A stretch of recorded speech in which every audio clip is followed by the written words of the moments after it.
pinapagod ang papa ninyo. Alam niyo, masyado ko itong inaalagaan. Bilang nurse niya, talagang inaalagaan ko siyang mabuti. Kahit na minsan nahihirapan ako pagka kung anong nararamdaman niya, hindi na siya umaabot ng CR.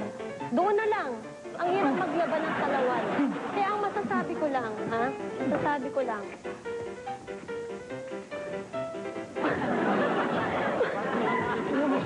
Sabihin mo! Ano yan? Sabihin mo! Ano sabi mo? Teka lang! Huwag mo akong kamayin. Baka mapalit. Hindi ko nga kinakamay. Hindi mo nga kinakamay, kaya puro sugat ako. Kaya pala ang dami ko ng rashes. Pero ito lang masasabi ko sa inyong mga anak ko. Dahil itong nurse na ito, matagal na akong inalagaan. Pero kayong apat, wala kayong ginawa. Nasaan kayo nung nangailangan ako sa inyo? Ha? Diba, sabi ko sa inyo, pumunta kayo sa bahay.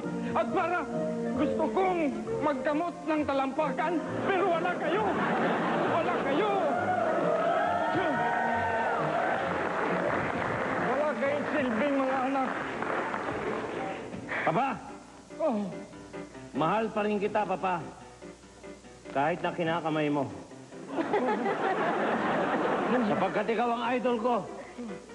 Nung una kitang makita, nung nagkakamalay ako, Papa, isa lang ang nasabi ko. Ito pala ang aking ama. Ang aking ama pala ay amoy amag. Amag pa amo. Tinatawag mong amoy amag. Ang paani, Papa? Oo, totoo yun, pero dapat hindi na sinasabi yun. Di ba nung tanongin mo, nung magkasakit ka, nung huli kang magkasakit, tinanong mo kami lahat anong sabi ng mga ibang kapatid ko. Busy ako, may ginagawa ako. Ako lang ang tanging nagsabi sa inyo na parang kagat lang ito ng langgam. Di ba? Oh, yun. Soil mo, anak. Hindi ako makahinga. Tama na yan. Ay, Itay, eto ang sasabihin ko sa inyo. Wala nung pinanganak ako. Hindi kita minahal. Iba ang style mo. Kaya ako ganito. Dahil hindi mo rin ako minahal. At kayo, sasabihin ko sa inyo, wala akong habol dyan sa mga yaman mo, sa bahay mo, sa pera mo. Ay ko. Isa lang ang hingin ko, pag natsugi ka, etong nurse mo. Oy, excuse me ah. Walang pakialaman. Alam, wag pakialaman. Sino ba mag-aalaga dyan? Kung hindi ako. Eto naman ito, mukhang pera. Nurse, eto lang masasabi ko sa'yo. Ano yan? Isa lang ang kilikili ko. Kaya hindi ka mahihirapan. Katulad yan. Kaya wala matipid ka sa deodorant. Isa lang ang kiligili mo. Puro kayo mga baliw. Papa, bakit tayo magpaligoy-ligoy pa? Ako na lang ang titirang matino rito.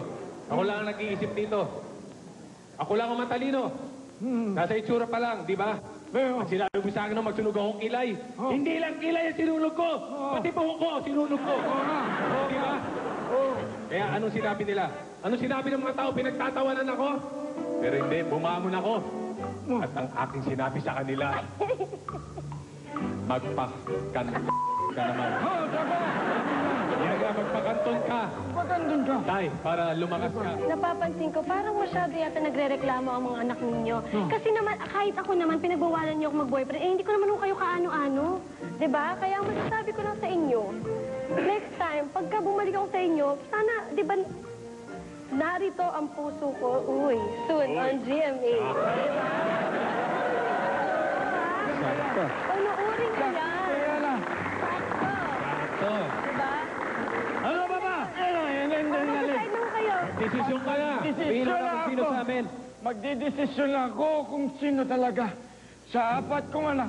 Bilisan mo, bago kay Libeng. Ito lang ang desisyon ko. Makinig kayong mabuti. Ang pamamalahan ko ng kayamanan ko ay walang iba kundi... Papa?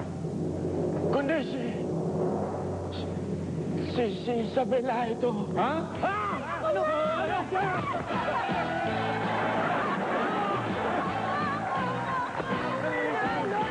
Anong ibig sabihin mo, Papa? Bakit? Bakit siya?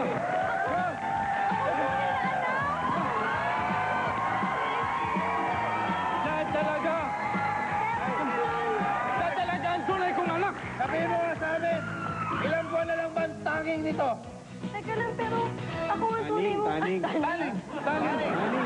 Teka lang, pero alam niyo ba, ako ang tunay anak, pero hindi ko ang tunay kong tatay. Ha? Hindi ikaw. Sino? Nahanap ko pa nga eh.